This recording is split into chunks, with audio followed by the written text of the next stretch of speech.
I don't buy it. Anyway, with that, welcome to another episode of Season 5 of 3.5 Gentlemen, the podcast, where 3 of the 4 hosts provide a refined and intellectual analysis of movies for our private collections, while one of us tries desperately to keep up. We'll let you decide which host is which, but for now, my name is Sean, and with me, as always, are my co-guests, roadside guests. Yeah. Jeremiah. 123, yo. Eddie. Shit happens, get the whiskey. And Brandon. I told you this wasn't a good place, Father. Dun, dun, dun. Eddie, that sounds like you, like pretty much just like, shit happens, get the whiskey. I'm old, I fell, it's fine. You'll be saying that. Shit happens, get the whiskey, son. So with Season 5, we'll be changing things up a bit. We'll still be picking movies that we think will be fun to talk about, but for this season, we're playing a loose version of 6 Degrees, where each host chooses their film based off the previous one, as long as that movie shares an actor, actress, composer, director, or writer. As with every review we give, our goal is to answer one simple question: how many drinks does it take to get through the film that we just watched? Now, at the end of the podcast, we'll rate the movie based on a scale of 0 to 5, 0 being a perfect film that you can watch stone cold sober, and 5 being sort of the film that makes you feel like you just took a load of buckshot to your face. It's wearing it. Yep. All right. Wear it, meat. So last week I chose the magnificent 2014 Godzilla. What do we call it? I like what you call a requel. A requel. A requel. Requel. Scream 6 Something taught me like that. that. Reboot, sequel, requel. I like it. Where we saw near destruction of San Francisco by a rampaging Muto, who could only be stopped by the king of monsters. And since Brandon has the next pick, Brandon, what you got for us checking in tonight? Ooh, I see you checking in. I see what you're doing. All these hotel references. People are thinking we're doing Psycho 2, but it's not. So, yes, I decided to break from what we've been doing, which is just kind of focusing on actors and kind of bouncing around from different actors. And instead, I'm taking a look at one of my favorite filmic aspects, and that is cinematography. So I chose Seamus McGarvey, who did the cinematography for Godzilla, and he also did the cinematography, or the director of photography, for Bad Times at the El Royale. And I picked that one because I've seen it once, and I loved it.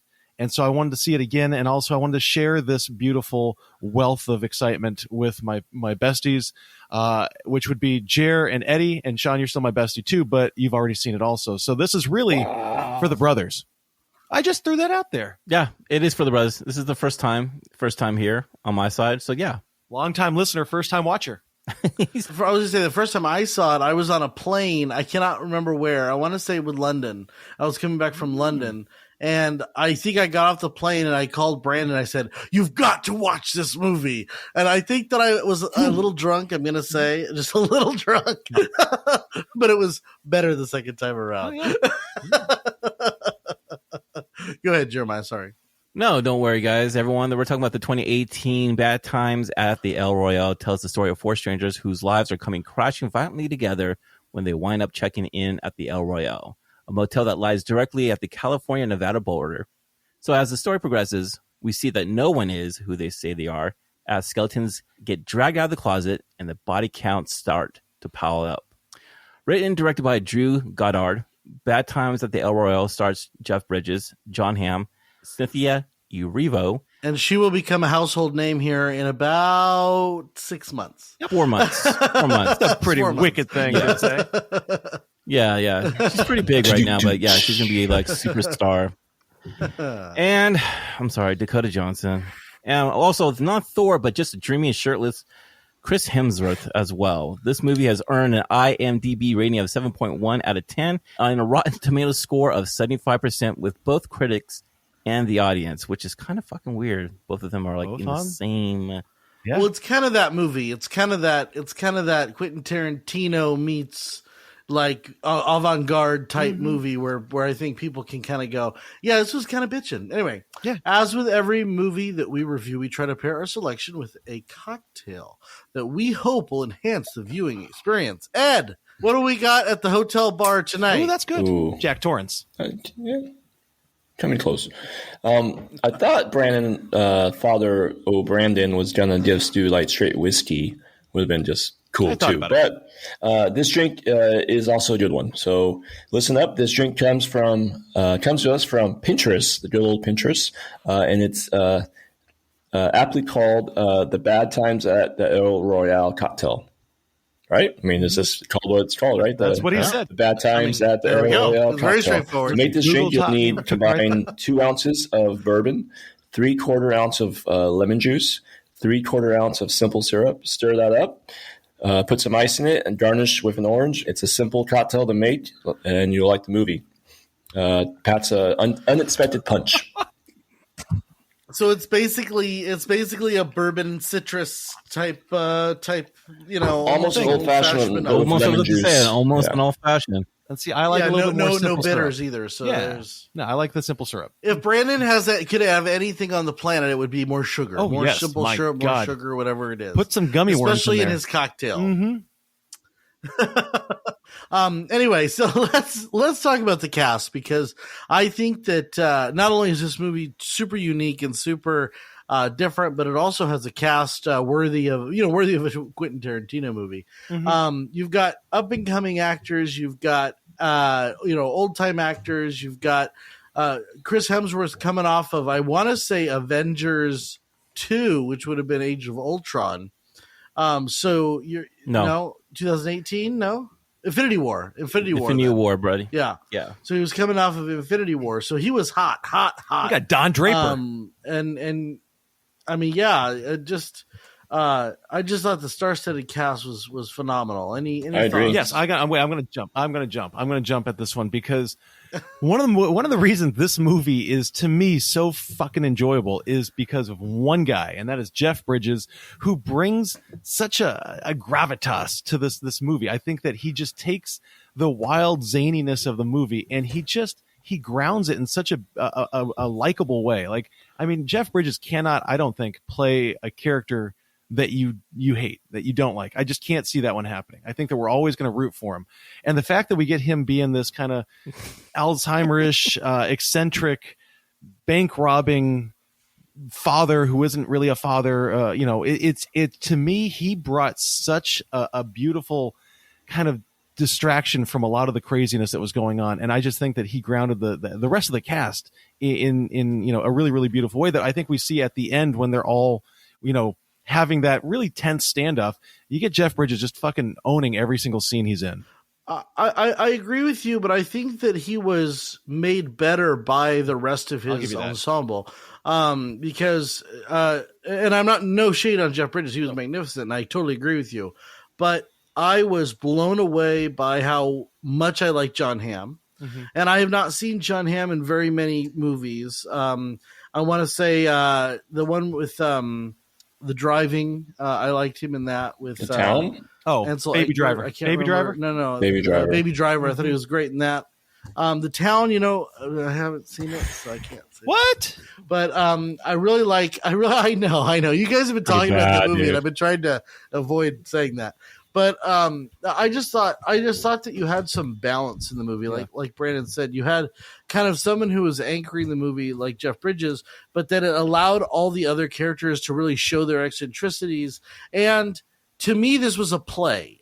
This was such a play structure. Yeah. It had such a definitive set changes between the rooms. It was voyeuristic, looking through the window at the room. And I'm a huge fan of when you start a movie and you don't know what the hell's going on. So you've got, clearly you've got, I don't know what he's doing over in Not Pawnee, Indiana, but you've got Ron Swanson with a bag of something digging up the floor of a hotel room and hiding something under there, using his carpentry skills to make the floor perfect. And then all of a sudden, he gets killed. Yeah. And so this is how the movie starts, and then all of a sudden you got people showing up to this hotel. Yeah. And it reminded me a little of like what is that movie with John Cusack where all his Identity. personalities come to the hotel? Absolutely. Yeah, Identity. And I also got a really big feel of Once Upon a Time in Hollywood, and with all deference to Quentin Tarantino, who I think is one of the greatest living directors of all time. I thought this was a better version of that, what he was trying to kind of do. So Yeah. I'm going to go ahead and I disagree with you on that. I think this movie tries to do a lot of like the Hateful Eight and what that movie was doing back in the time when they came out. It came out 2015. There's so much Tarantino like feeling to this movie. I mean, it's so obvious, you know what I'm saying? Oh, but yeah. what's interesting about this movie is that the El Royale, and that's the centerpiece. And what I got out of this movie, I think it's really interesting, is that I got like this mysterious purgatory feeling about the story of the setting. Which I think is where we get that identity connection. Yeah, like, there's like this line between heaven and hell, right and wrong, waiting for judgment. That's the feeling what I have here in this movie when, we first bring all these characters in. I mean, Drew, he comes from cult followings like Buffy the Vampire Slayer, and he's also a writer for Lost. So you can tell that there's a lot of things to this film that he has like this, this mystery feeling going around with it, which I thought was really interesting. You get that with all the cast, and they all have like this baggage or history behind them coming to the El Royale. Like it's like they all have a serious fucking thing behind that they're hiding or that they're going through. And personally, I really enjoyed Louis Pullman. I think his name's Pullman. Louis Pullman. Yes, he's Miles. Miles, right? Yes. Bro, Is that Miles? He was like He was the an rock star in the outstanding movie. person that just came out of nowhere. I was expecting everyone to be shiny, but he was the one that stood out for me personally because I enjoyed, like, he was going through some deep shit. It seemed like he's like, I don't want to be here anymore.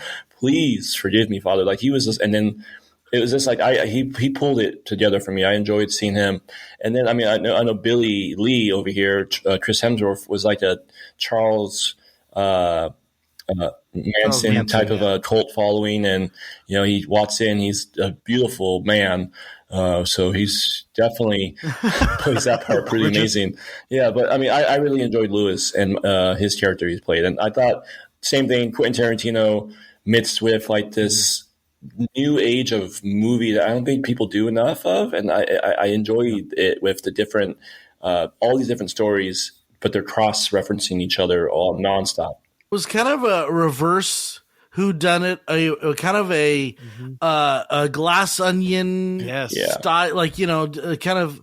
It felt such like an Agatha Christie whodunit murder mystery, except for in reverse, where you're witnessing the actual events as opposed to the aftermath of the events. Yeah. And one of the things that I love about this, any movie that does this makes my heart sing, and I wish they would use this story type more often. Quentin Tarantino does this all the time, where he uses a single event as the spur of all the other stories. So, you have all the characters coming together. They all get into their rooms. You've met your cast.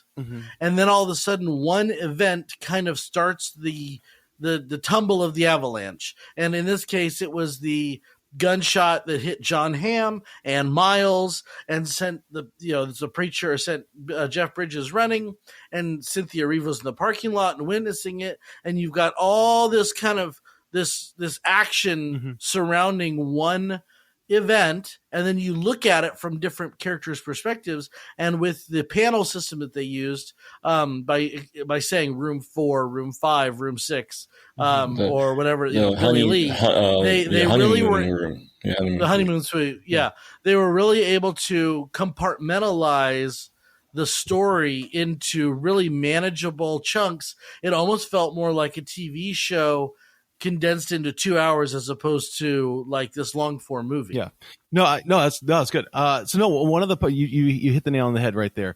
But one of my favorite parts about this is how we see the Jon Hamm murder death from 3 different perspectives. I think that is brilliant. I think it's beautiful. I do want to talk about, and we've all touched on it, but I want to talk about the Quentin Tarantino aspect, because after Pulp Fiction came out, how many movies were trying to just take Tarantino's formula and not make it their own, but just kind of regurgitate it. The one that comes to mind all the time is Lucky Number 11, which I think is an enjoyable film. But what that movie does, and so many of these other movies do is that they try to emulate Quentin Tarantino's dialogue.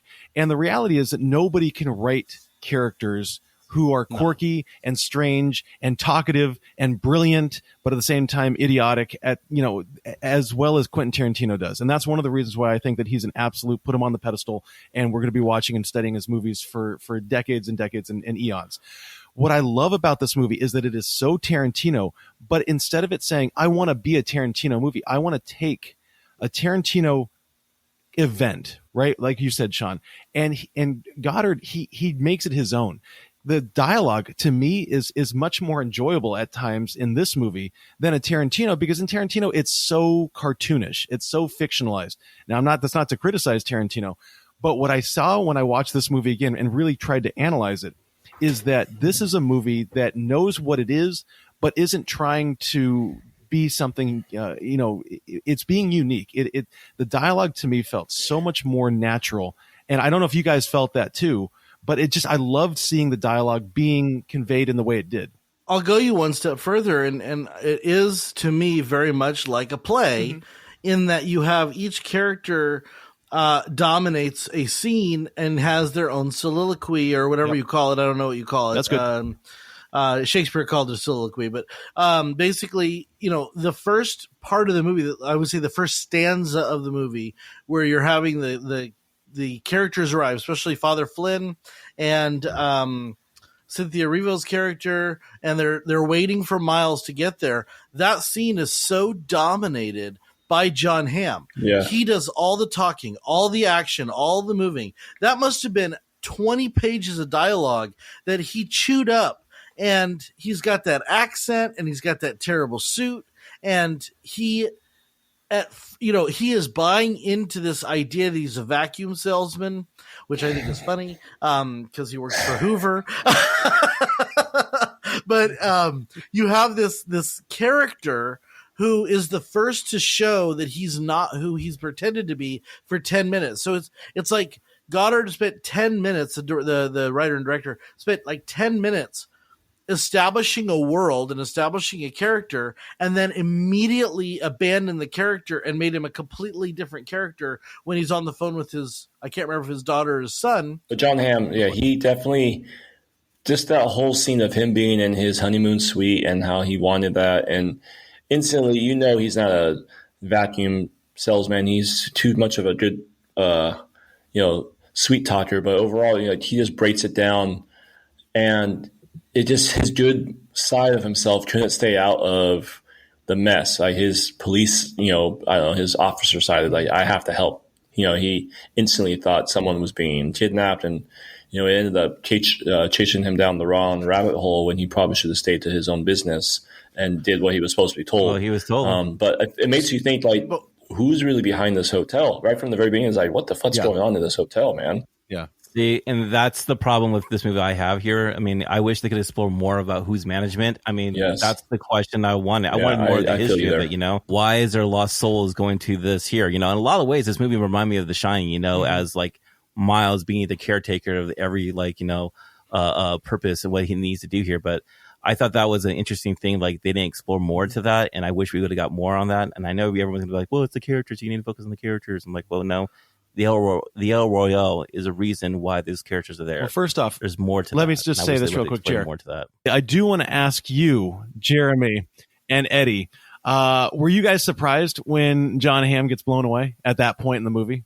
Like, coming out at first time? I tailed off from that movie. I tailed off from the movie since at that part. What? Yeah. Oh, wow. Real. Yeah, so I loved that Jon Hamm's character was the one who discovers that you have this weird 3-minute scene where he's pulling all the bugs out of his room, and it's like, wow, there's a lot of bugs in the room, and then I'm like, they're probably from multiple agencies, multiple people, there's a bunch of people watching this hotel for one reason, and it's because it's kind of out of the way, and it's where bad people do bad things, basically. And then I thought it was so fitting that he's the character that goes behind and sees these windows for the first time, and he sees into these people's, he views into their private lives, basically. He sees Father Flynn, bust up the floorboards. He sees Cynthia Erivo singing. To me, Jeremiah, you said you want to know more about the hotel. I want to know more about the characters. I want to know more about her backstory, and I want to know more about Billy Lee. And then we get Miles's backstory at the very end. To me, that when we just switch into that right there, and this is, Sean, I think what you're saying is that each of these characters deserves a whole movie because they're so interesting. Their stories are so interesting. And I think that we get this beautiful collection. Yeah, this is what I was saying about Knives Out or Glass Onion. You could have 7 strangers over and over and over again over different decades at this hotel, and you could have different incidents and different, like, you could use this formula so many times, and it would be very interesting every time to see, who are the new residents, or who, what lost souls have wound up here this time. And it's I think that would be a very interesting trilogy. I don't know. I feel like that's the movie I wanted to see in a lot of ways. And don't get me wrong, I think some of the characters are really amazing. I mean, Jeff Bridges' character, Cynthia's character, Lewis's character. But then you go with like the whole like cult leaders thing where that just comes out of left field. You're just like, okay, this is kind of just, where does that come from? I couldn't buy into zeitgeist. It. I actually thought Jeff Bridges' brother. Do we know the other partner? Which they don't go into details about that. You're just like, okay, he got killed out of the blue from that. You just go with it, But I thought Dakota Johnson's performance and Chris Hemsworth's performance was the weakest out of the film. Chris Hemsworth is a beautiful man. He is not a great actor, and especially in 2018, I think he's become a much better actor. But I thought the whole scene where he made Boots and the other girl fight and then stole their shit, like that whole innocent approach to, maybe you shouldn't listen to authority. Maybe you shouldn't listen to government, and you should listen to me. I thought he was intoxicating enough to convey the fact that he was Manson. He was a powerful cult leader. And this is what I was getting at with my criticism, I guess, of Once Upon a Time in Hollywood, is that you didn't get enough of Manson actually telling these people that they had to go commit murder. I got the impression in this movie that, she killed her parents, and it's because he infected her. He infected her with his violence and with his... She didn't kill her parents. She killed just random two people. Whatever it was. But he's using her as somebody, to do your dirty work. Yeah, when he leans into Dakota Johnson and said there was no violence before you, and he says, yeah, but now it's there. It's almost like he brought it out of her. He drew it like venom from a wound and made it her personality. And more than anything, and I guess I'm probably reading too much into it. No, but what we see here, Sean, is his perception. And I think that that's something that so many people look at and say, well, how can you have somebody like Charles Manson? What drives them? What would get in their mind a little bit? And I think in a lot of ways, we get in the mind of a cult leader, of a violent cult leader, and it is that, right? It's this idea, it's this justification that he gives as a cult leader as to why he does the things he does. But I love Cynthia Erivo, and when she stood up to him and like challenged his worldview, and it fell apart and it's just like you wonder how these people get so involved and so dedicated. And I think this movie definitely did touch on that pretty well, probably better than a lot of other films and TV shows. You did. Sorry. No, I do see where Jeremiah is getting at with this movie had a chance personally to step maybe even further into this is an amazing movie, like a really badass movie with the El Royale, because movies that do that, that's a character itself. Look at like Lord of the Rings with the Shire. Look at Harry Potter with the world. The El Royale has history there. It would have been cool to see history of this place a little bit more, and then just to see like, oh, this is like Jeremy was saying, this is like an area where a lot of shit happens randomly. I don't know, it's like this purgatory or just this I don't know, maybe see other camera strips and maybe go back into some type of history mode. But, certain movies stand out, and you usually those movies that stand out is because of the setting. Like, you get wrapped up in like the area of like Star Wars and the world a little bit. Right. It reminds me, Eddie, what you're saying, it reminds me of the John Wick movies and how was the Ambassador Hotel or whatever it is, how you have that group of people, that the group of Continental, the Continental, right? You have this group of assassins, and we get to have this peek into their into their building. Right? I think that Sean, you were talking about a trilogy. This would make a great trilogy. Or I think that branching out and giving us that backstory would be great.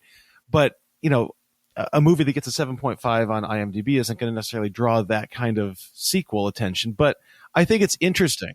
Well, I'm with Jeremy for. I'm sorry, Jeremy. I'm with him with you for a couple things. Number one is I felt like they had loose ends all over the place that they didn't tie up. Mm-hmm.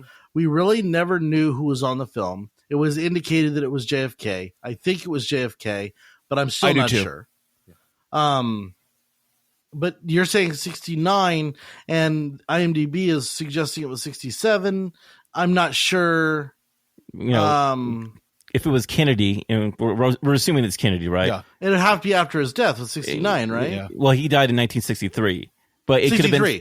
So it would have been okay. But it could have been something in 1959 or 1958, and just what Billy Lee was talking about, like it's just, even though this person's not here, the memory can do a lot of it. I'm with you. There's a lot of loose ends here, but what I really do like about this film is that it really explores like the dark side of human nature and the consequences of like one's action, which is really fucking cool. And like also you're questioning your moral compass. I think that's really cool how the setting of the El Royale does that, which again, I wanted more of it for whatever reason. I just lost it. I lost interest when the third act, when they're all together, comes out of nowhere. Oh man, come together and do the whole roulette thing. I just like, okay, I just felt like it didn't stick the landing. That's just how I felt on the last part. See, and I think Dakota Johnson, you said it, I think, Jeremiah, that she's part of the worst part of the movie.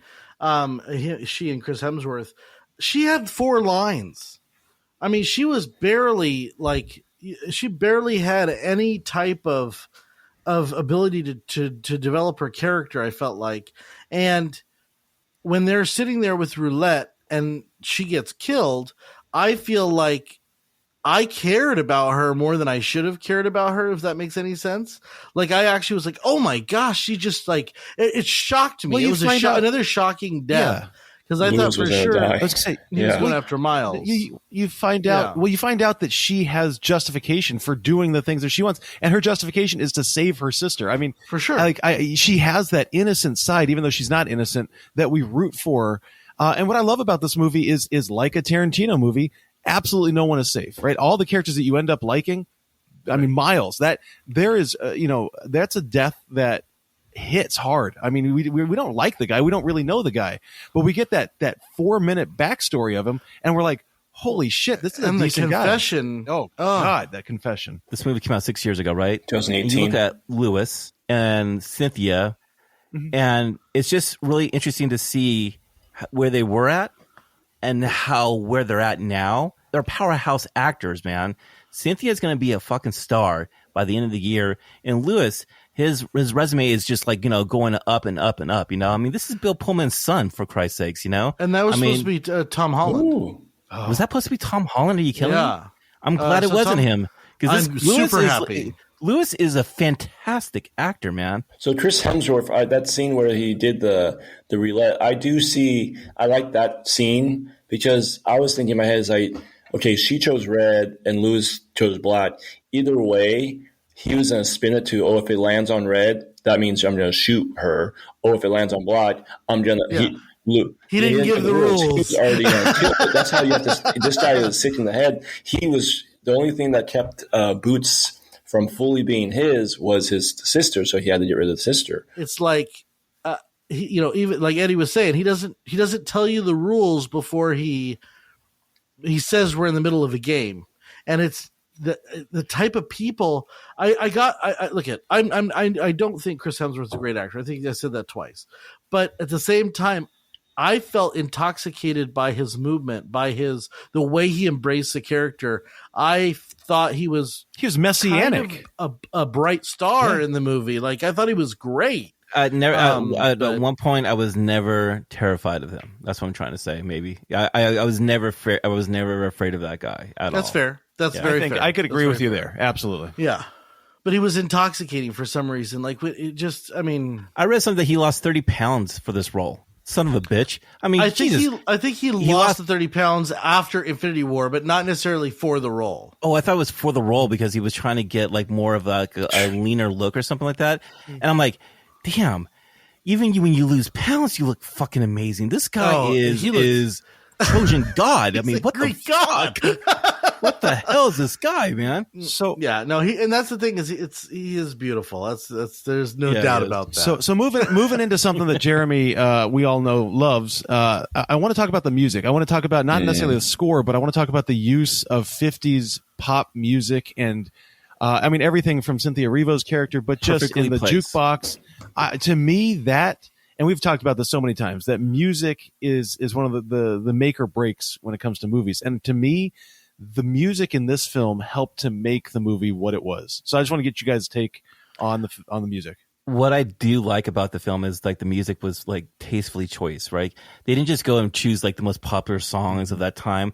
There was a reason why every song was chosen for that particular scene or for that movie, you know, which it has to do with the cult or it has to do with, you know, Cynthia.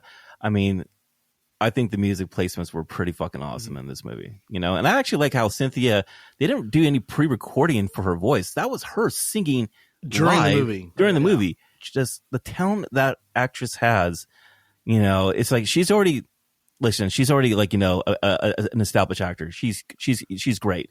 She's going to be a fucking movie star by the end of this I year, am a little you know? worried. I hope. You think so? Well, okay. This song that she's about to sing, and this is an aside, it's not about this movie. The song that she's about to sing in Wicked Defying Gravity? is going to close the film because this Wicked is two parts. Mm-hmm.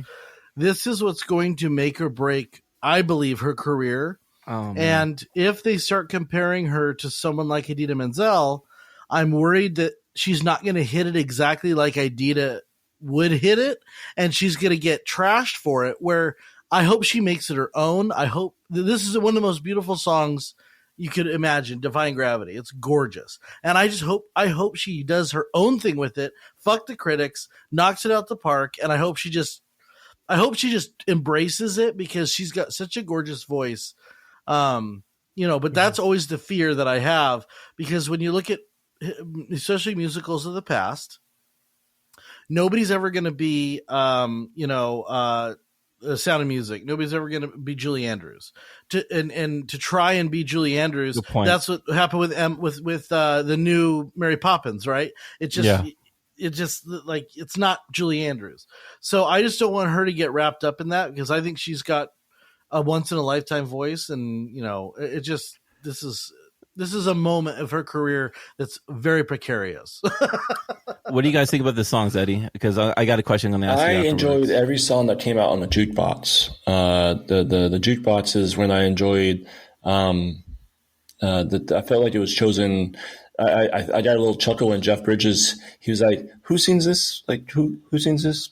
It's not, yeah. Deep It's Purple. not for me. It's not for me. It's not for me. A little bit. But it was perfect. Like you could see for a moment, I was like, "Oh yeah, he was in prison for like 10 years or something." So he obviously he's not up with the music.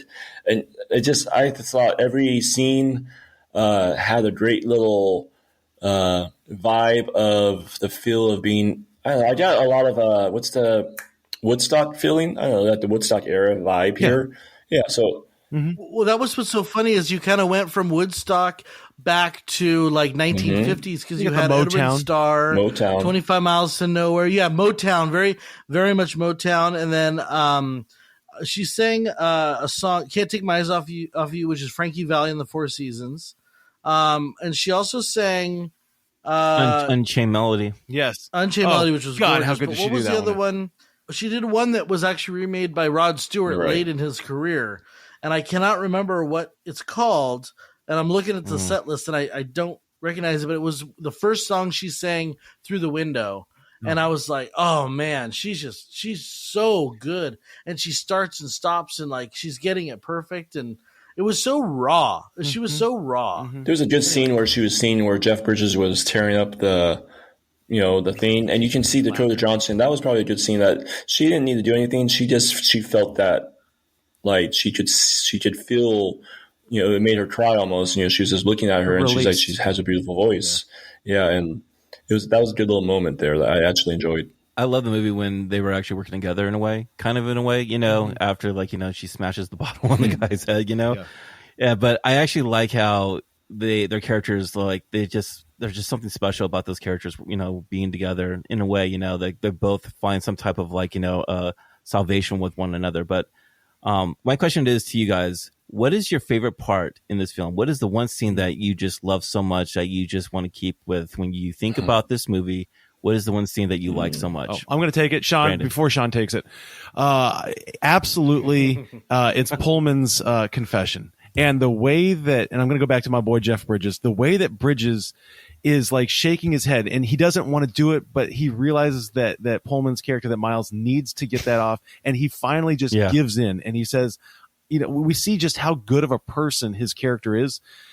I mean, that's a beautiful moment, and it's beautifully acted. And I think Miles, the way that actor, that Pullman, allows us into this really broken kid who just wants to be good again. I mean, that right there to me is enough to save some of the shortcomings of this movie. I want to pick a Jeff Bridges moment, but honestly, I keep thinking about is Lewis when he just got shot in the face and he's getting tied up by Dakota Johnson, and he's just like, how is it noticeable? How and it was just like this, and she just looks at him, and there's this actually that's probably the best part of Dakota Johnson in the film is she has this real moment with him of should I kill him? Should I let him go? He doesn't even know my name, and that's when Rose, my name's Rose, and her name is Emily, and she's just like, fuck sister, but it was just a good moment right there. I really enjoyed that moment where.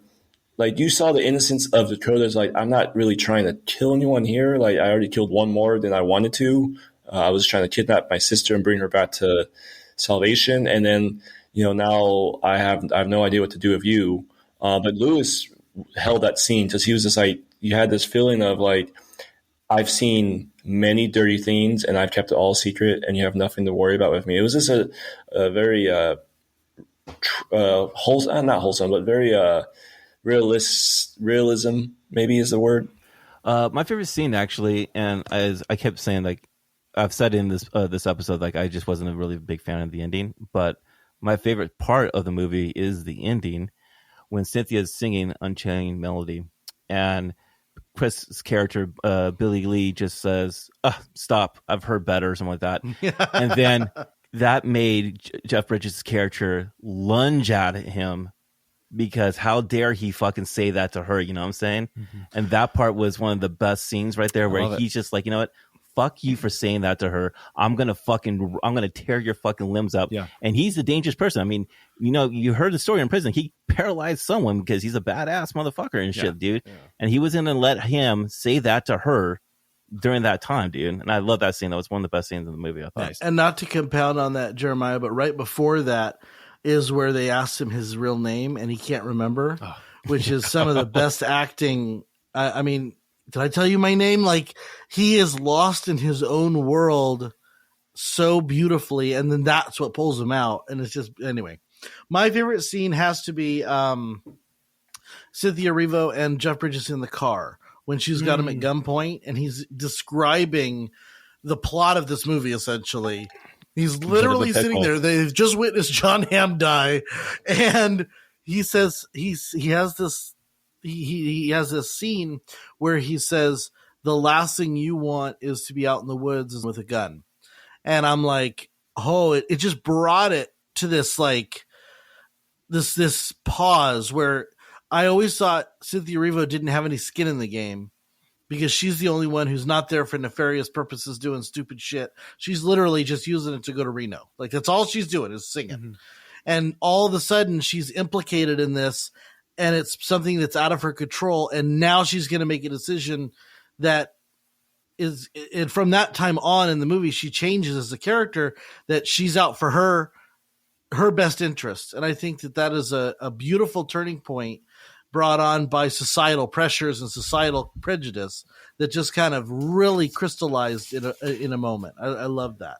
While this movie is not perfect, there is one thing that I will say it. The one thing that I hope we learn or we bring from this movie is that you can have a scattered storyline that comes together and burgeons from there into a really cohesive film. I know, Jeremiah, you didn't like the ending and you didn't like the cult implication, but I really appreciated the different storylines, the different threads coming together and then finishing in a plausible way that was exciting and came to a conclusion, because this format that Goddard used, I think, should be used more. And the fact that it's not used more is a shame, because more filmmakers need to take more risks with the timing of the movie and the way that the scenes unfold. Everyone needs to take a leaf out of Tarantino's book and don't get stuck into linear thinking, because linear thinking makes for boring movies.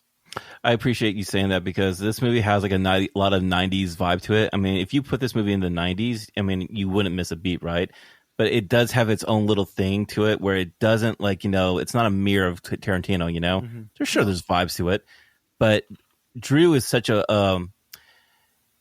he's just got his own talent, man. You know, I mean, there's a reason why Daredevil is one of the best, like, you know, like adapted like TV TV shows out there. You know, I mean, he has to touch on something which I really love. Cabin in the Woods is one of my favorite horror movies. You know, and I can even tell you this: like this movie here and that movie there, I wouldn't be surprised if they're actually in the same fucking world, because who's to say the management is not or that type of an organization and shit like that, you know? Well, I mean, look at Lost, right? Look at Lost. Oh, yeah. The whole format of Lost is flashbacks. And then, I mean, I don't mean to overstate it, but when they started flash forwards and you realized it was flash forwards, that moment in Lost Pantheon history was like, oh my God, it was the most mind-blowing moment. And so I love when they, I guess, fuck with the timeline. I think that's what makes for interesting viewing. When something you think happened actually happened in the present or the future or the past or whatever it is, I think that makes for interesting film, interesting cinematography, interesting acting, interesting everything. Yep. Perfect. And that brings us to the end of review. Now it's time of the podcast where each of the hosts provides a score on the following scale. F. Chrome, boy. Can you provide the scale, please? Yes, I can. I was trying to be Billy Lee, but then Chrome said, no, you have to update 5 different times. I was like, okay. New name for my name today. But hey, just to let you guys know that this podcast show is not sponsored by Chrome, so you guys and will never be, even if they offer Firefox a bunch of money. Chrome, you can suck my search engine. Brandon, what's the old one? What's an old one that Hotmail? we have? No, Yahoo. Let's do it. Yahoo, guys. Mozilla, Jesus. Yeah, might as well suggest Bing. I mean, it's just Zing it. This is someone who sells a Hotmail address, though. So just so you know. I do indeed, guys. 0, the perfect movie. You don't need shit to enjoy it. 1, a feel-good first cocktail. 2, a happy buzz. 3, you're gonna Uber or Lyft home. 4, rough morning watch of shame. 5, blackout shit face spring break drunk. All right, gentlemen. You guys ready? Oh, yeah. 1, 2, 3. Is there a number in front of that point or no? Okay, I keep thinking I moved it. In front of it. Okay, there's nothing in front of it. Okay, just making sure. No. Maybe it should be. Oh. Well, here's what I'm going to do. I'm going to go ahead and start this thing off. All right. So listen, this is my movie. Brandon, this is your movie. This is my movie. I'm going to take it first. You sure? Yeah. No. This is your movie. You should wrap this. I'll wrap this thing up on a positive note. In that case, I want to start with Jeremy. We're gonna get the bad taste out of our mouth first. Just guys, letting you guys know, like when I was like doing this episode, my score was way much higher because I did not really have a good time with this movie. However, you guys brought me down to some like point of views that I actually really do appreciate. I think Bad Times. I think it had all the potential in the world to be something huge, something fucking amazing, you know? And I just felt like it just couldn't land that final part of the end. I just felt like sometimes the movie lost some of its ways, you know? It was boring at times with some of the characters that I didn't really find connected with or I didn't care about, you know? And I feel like it was undelivered of some of the scenes and everything like that, you know? And there's a lot of loose ends, you know? There's a lot of questions, you know? Like I really wanted to know what management was. We'll never know what management was, you know, and I think that was a part that we could have found more about that. But the characters, some of the characters are very good. I think this is one of Jeff Bridges' best performances that he's had in maybe 10 to 15 years. Cynthia and Lewis, I think they're upcoming stars. You saw like how good they are in this movie. They're fantastic in this scene, dude. Even Jon Hamm, fantastic. But the problem is that it's just like the first half of the movie was great. It had all the things going on. The second half of the movie, it just kind of just fell off, and I thought that was like the weakest link of the part of it. So that's just where I'm at. It's the 3. Uber and lifting home for tonight. There you go. There we go. Eddie. Chandler next. All right. So this movie, first time watching it, I probably want to say I enjoyed it. Drink less than JP did. For me, it was a brilliant cast. I think even Chris and Dakota, I think they're coming off their high fame, but then you got a whole bunch of up and comers. You have a legend, Jon Hamm, and you have people that no one even heard of, but that was able to hold the screen pretty legit. Jeff Bridges, obviously the legend with John, but you had a mixture of past, present, and future. So that was nice to have that. The music, outstanding. The idea of the El Royale, awesome. You have a hotel that's on 2 halves of one half California, one half Nevada. It makes you think, is there anything like that out there? And is it hush hush? So it's kind of cool with that idea of like, okay, well, I want to go visit stuff like this. I know like the 4 corners of, the states, we can be at multiple places, and technically every state has its own laws. So it makes you question like, okay, I can see where this gets kind of fun. That's where I also break down with the history of the El Royale. I wanted to see more of it. I wanted to feel more of it. It would have been nice to have each character that's there have something of a backstory of why they went there. Jon Hamm, obviously with the FBI or CIA, and there's some history there. Jeff Bridges, you got a little bit of that with, oh, my brother, this was the spot. Cynthia, there's really nothing there. She was just throwing the Tahoe to go sing, I guess. But I wanted more of just like who's been there, some people on the walls, something, there's some faces, or a little bit of the Shining moment with you see the history of this place. So that's why I gave it a score that's unique because Jeff Bridges, he didn't know it was a room 4 or 5. So I gave it a 2.145. This is a 2.145, and I see JP laughing at that. So this is I don't know if it's a 4 or 5. So it's a 2.145. This is a happy buzz with just a little extra on the top.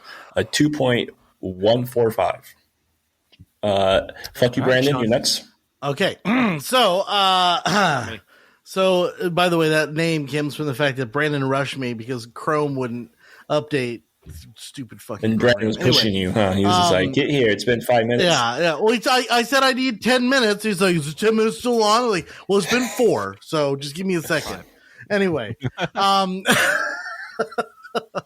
So I think that you guys are being a little harsh, because I think there was a history of the hotel, and it was explained by Miles at the very beginning. It was a bi-state hotel. You could stay on the California side or the Nevada side, and then you got a little insight from Jon Hamm that this was a place where the Rat Pack used to hang out, and there was literally pictures on the wall of famous people. It was the perfect little hideaway in Tahoe, and it was almost like a place where people went to be deviant. And I think that is where that's the backbone of the hotel itself, is that it was supposed to be this where famous people could go and do kind of horrible things and nobody would really know about it. And it's really hard to think about in 2024 because of cell phones and everywhere is interconnected. But there, you were isolated, you were, alone. Tahoe's a little far away, Reno's far away. And what we learned that people did at that hotel from Miles was downright disgusting, like a little unnecessary. But anyway, I do think that you got a backstory of what the hotel was. What I do agree with you on is I would have loved to know who management was. And I would have loved to know that it was some guy with his, just a scene in the movie with the guy with headphones on watching videos of things that had happened in the hotel, smoking a cigarette, something that just gave you a little bit of idea. Yeah, a casino owner or something, like somebody who owns a casino. or Hoover himself, or something like that would have tied it together. So I do agree with you there. This movie had a star-studded cast. I think Dakota Johnson, as much as we want her to be a star, we're proving that she probably should just. Well, don't say that too soon. She's just she can't. No, she's terrible. Madam Web was trash. I saw that. 50 Shades of shit. Anyway, I'm just saying that she's not my favorite actress. So I really didn't care for her in this movie, and I haven't cared for her in any movie I've ever seen her in. That being said, I think the rest of the cast really carried it. I think the story was interesting. The movie kept me on the edge of my seat. And I thought Chris Hemsworth was intoxicating. So for that, I'm going to give this above average. I'm going to give it a 2.1. I told Brandon on the phone, I said, it's not a 0, but gosh darn it, if it's not an enjoyable, entertaining movie that's not from a big director, that's not from a big studio, that didn't have a $100 million budget. It was just one of those movies that it fills in the gaps of cinema and allows you to have fun in an environment where people are trying new things, and not everything worked, but a lot of it did. That's where I'm at. Brandon, finish. I'm going to finish this strong. Father. Okay, so I hear your arguments, brothers, and I raise you the fact that we are thrust into this situation similar to Cynthia Erivo's character. We are her, and she doesn't know what management is. She doesn't care about what management is. She is just literally trying to get to the end of the movie in a lot of ways. And what we do is we focus on her because we relate to her so much. And I think that the end, when Bridges comes in, and he's only got a short amount of time left, his mind is only going to be there so much, and he uses that time to go and support her and to become friends with her or whatever you want to say. I think that little nod that they have to each other is absolutely beautiful. I think that it's one of the highlights of this movie.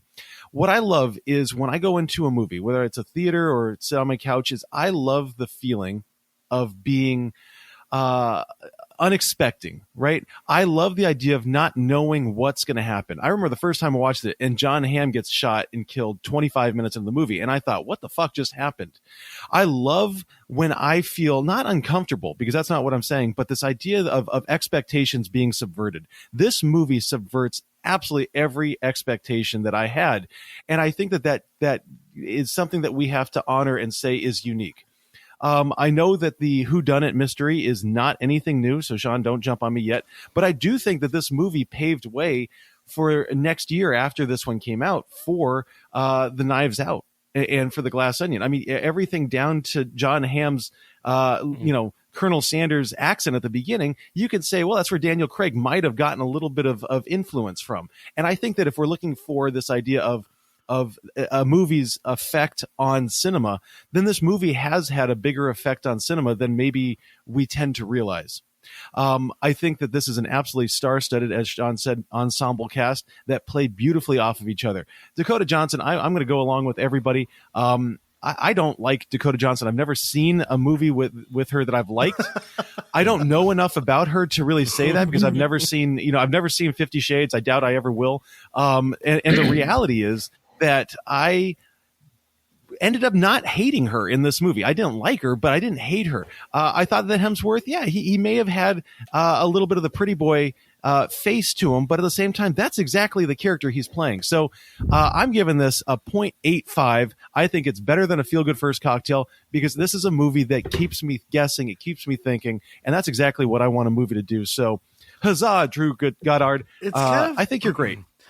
You know what it reminds me of, and not to cut you off. I'm good. But I think you'll agree with me. It reminds me of a Dark City or a True Romance or something that's not quite like, it's not Pulp Fiction, right? But doggone it, if it's not something pulpy. That you feel like Pulp Fiction City? built off Yes. of. Dark City from Matrix, yeah. Holy shit, Sean! I love you so much, man. Great fucking film. I didn't know that you liked that movie, dude. No, it obviously had drawbacks, right? Dark City had significant problems with it, and Matrix kind of was born from it, but it was still great in its own right. I like movies that have that noir feeling to it, and this one definitely had that feeling. Absolutely. Okay? Definitely, And all I can think about is Dune, right? So it's a shame that we have not had a great version of Dune until now, and I do believe that this version is great. Perhaps I'm going to be aggressive. I'm sorry. Perhaps these two films combined are the greatest science fiction films ever put on film cinema. But at the same time, it's a shame because so many other science fiction films have failed before them that it diminishes their relevance. You know what I'm saying? So I feel like this is a stepping stone towards something greater, where Dune is the culmination of everything that's come before it, even though it came first. So let's see. Let's go. Let's go. All right. When you take the scores and divide by 4, what does Bad Times at El Royale get an average rating? It gives us a 2.02375. That is a lot of numbers, Jeremy. 02375. Oh, for fuck's sake! If Jer comes back and is like, "We have that one. That's a double duplicate," I'm going to be shocked out of my mind. For fuck's sake. Okay, Jeremiah, where does that put us on the list of films that we've reviewed? It's sorry. below a 2. That's just a ridiculous it's below number. a 2. No, it's over It's a over 2. 2. Yeah. Yeah, that is number 45 on our list. Breaks top 50. Okay, so what are the 5 movies better than El Royale? Dune Part 1, 310 to Yuma, Sneakers, Some Like It Hot, Parasite. What was Parasite? Yeah. Oh, Parasite. Parasite's great. 1.95. That was great. Ugh, terrible movie. Anyway, so what was worse than El Royale? Okay, so what's worse is Breakfast at Tiffany's, Goonies, Watchmen, Lawrence of Arabia, Quiet Place, and John Wick 2. I think it's exactly where it should be. I think I'm pretty happy about this. What was Lawrence of Trust the Arabia's process. score? Lawrence of Arabia, you guys were 2.185. brutal. They were. I thought it was good. Too much sand. I thought it was good. Too much sand. Thank you. Way too much. It gets everywhere. It's coarse and I rough. felt samey after watching it. I was like, oh, God, I got to take a shower. Well, now that brings us to the end of our podcast episode, and it's time for one of our gentlemen to tell us which movie we're going to be watching and reviewing next week. So, Eddie, you have the next selection. What are we watching, and why are we watching it? I'm putting this ball on the fucking tee for you. It is a beach ball size. Give me a Jeff Bridges movie that we're watching. There was a lot of movies to pick from. I felt like throwing a curveball here. Not a favorite movie of mine at all, but I feel like there's a good fan base with it, and I feel like people should probably want to hear the train wreck of this movie. Or if somebody liked it. It's a drama, romance thriller, 2015. There's this character name. There's this character named Christian Grey, and there's a student named Anastasia Steele. 50 Shades of Grey, guys. 50 Shades of Grey. I'm going with I just Dakota went on record Johnson. saying I'm never going to watch it. I literally Dakota just said Johnson I'm not going to watch it. So. I know. You and me both. The person I'm going with, 50 Shades of Grey. I just know I picked this movie because I don't know why I picked this movie. Let's be real. I just thought there's 3 bullets, has to be something all right from it. None of it. I think it would be kind of funny for 4 guys to talk about this movie because it was such a big hit in the box office with the hype of this movie, and I don't know if it stands up to this day and age. I think it aged poorly, personally.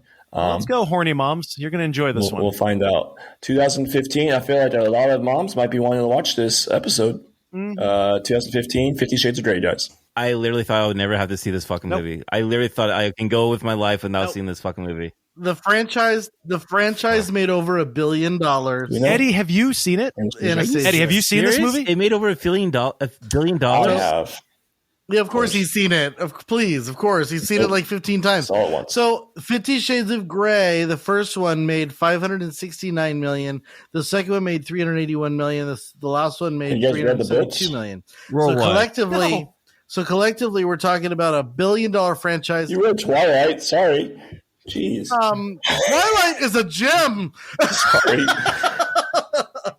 And I don't like how Stephanie Myers writes at all. But anyway. Jeremiah, I definitely did not serve you up anything good here, so good luck going off of mine. No, we're back to Aaron Taylor Johnson. So we're back Sam to Taylor Johnson. Godzilla. No, Aaron Taylor Johnson's in it too. I think he's not in this movie. Is he? He's in the second one. No. He's in one. He's in one of them. Oh, Let's do it. Yeah. Anyway, Jamie Dornan, you could go with Haunting in Venice. Just saying. Anyway, if you enjoyed our review or a fan of the podcast, we ask that you please subscribe wherever you're listening. Just don't judge me on this movie, guys. I'm just had to pick a movie, and I didn't want to be typical Jeff Bridges. I wanted to go Dakota Johnson. I don't want filet mignon. I want hot dogs. That's basically what you just said.